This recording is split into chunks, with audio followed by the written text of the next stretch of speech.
desde o gnosticismo, que foi a primeira que os próprios apóstolos tiveram que combater, Pedro, Paulo, João, mas entram aí, né, no combate contra o gnosticismo, o próprio Santo Irineu, que talvez tenha sido a obra mais importante, né, a diversos hereges, e o gnosticismo era tão difícil que Irineu compara vencer o gnosticismo como se você tivesse que pegar uma fera numa floresta, onde a fera se escondia atrás de cada árvore. Cortava-se uma árvore, ela se escondia atrás de outra. Então Irineu faz essa comparação.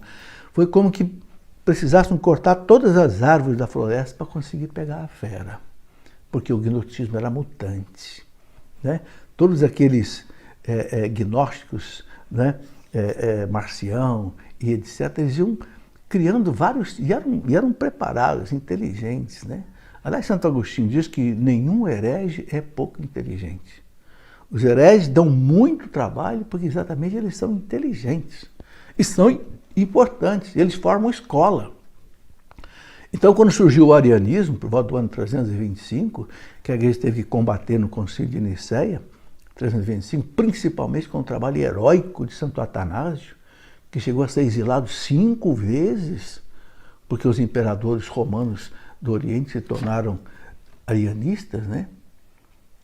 Influenciados por Eusébio de Nicomédia, e até o próprio Eusébio de Cesareia cedeu um pouco ao arianismo.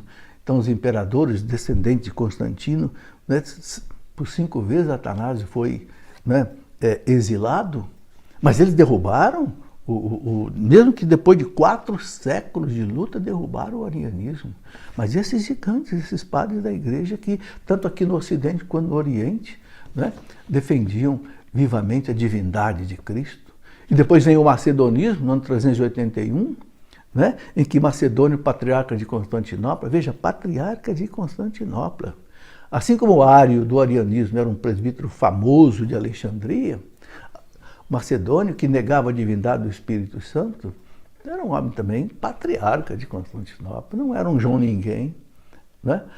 Mas aí vem o Concílio de 381 de Constantinopla I e derruba de novo mais uma heresia. E esses padres todos que enfrentaram ali o arianismo enfrentam agora, né, o macedonismo, a negação do Espírito. E aí vamos ter então o credo niceno-constantinopolitano, falando que o Espírito Santo é Deus. Foi ele quem falou pelos profetas. Procede do Pai e do Filho, com o Pai e o Filho é igualmente adorado. Depois temos outras heresias, né? Santo Agostinho, no tempo dele, teve que enfrentar o donatismo e levou a questão para Roma, e o Papa condenou o donatismo, também já tinha o novacionismo de Novato, né? E Santo Agostinho vai dizer aquela frase célebre, né? Roma locuta, causa finita. Roma falou, encerrada a questão. Mas um Santo Agostinho da vida, ele teve que enfrentar 4, 5 heresias. O maniqueísmo, porque ele foi maniqueísta, né? Enfrentou aí o arianismo, enfrentou o donatismo, enfrentou o próprio macedonismo, né? Depois nós tivemos, né, o nestorianismo, de Nestório, que negava que Nossa Senhora era a mãe de Deus. Então nós vamos ver no concílio de Éfeso, 431, a figura extraordinária de São Cirilo de Alexandria. O grande São Cirilo de Alexandria vai lá e defende a maternidade divina, o dogma da maternidade divina com unhas e dentes, né? E o concílio termina chamando Maria de Agios Theotokos, Santa Mãe de Deus. Então a participação da patrística aí foi fundamental. Tivemos também outras heresias, como o monofisismo, né? Monofisismo de Eutiques, né? Monge famoso de Constantinopla, que negava, né, que Cristo tivesse a natureza humana. Eutiques achava que o verbo tinha engolido a natureza humana.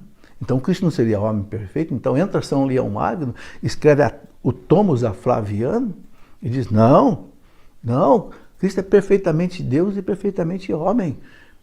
Ele tem, né, a natureza humana, a sua pessoa é o verbo, mas no verbo tem 2 naturezas, humana e divina. Senão ele não pode ser o Salvador.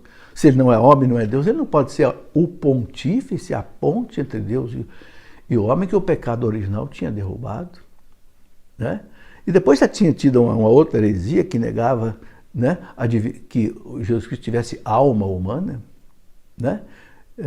Apolinário, de Laodiceia, e os padres da igreja vão derrubar também essa heresia. Não, Cristo tem uma alma humana. Não é só o verbo nele, tem se ele não tem uma alma humana, ele não é homem. Se ele não é homem, ele não é o Salvador. Não pode ser o Salvador.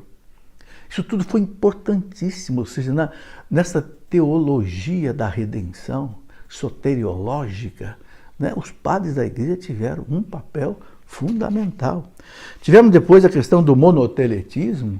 Outro patriarca de Constantinopla, Sérgio, começa a dizer, não, o Cristo está bom, o Cristo é a pessoa, o verbo tem duas naturezas, mas nele não tem duas operações. Não existe nele uma vontade humana. Opa!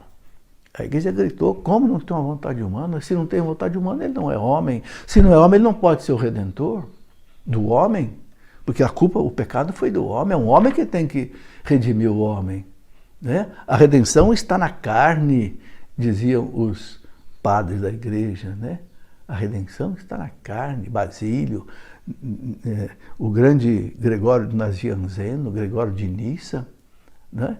Então, a igreja derruba de novo, né? Lá no Concílio de Constantinopla, 3, 4, vai derrubar o monotelitismo.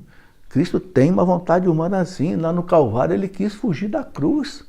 A vontade humana perguntou ao Pai, Pai, se é possível, afasta de mim esse cálice, mas não faça a minha vontade. Aí eles enxergam uma coisa importantíssima. A vontade humana de Cristo era sempre submissa à vontade divina.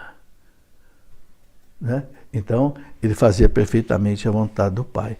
E praticamente nós temos ainda lá, né, o iconoclasmo, a heresia do iconoclasmo, onde São João Damasceno, lá por volta do ano 780, vai quase que ser martirizado para vencer o iconoclasmo, que foi uma coisa terrível, uma perseguição violenta, porque os basileus, né, os imperadores romanos, se tornaram iconoclastas e queriam perseguir monges, e houve assim, muito derramamento de sangue. Mas São João Damasceno, doutor da igreja, enfrentou com unhas e dentes o iconoclasmo. E no Concílio de Nicéia II, 787, depois com outros desdobramentos, a igreja foi vencendo o iconoclasmo.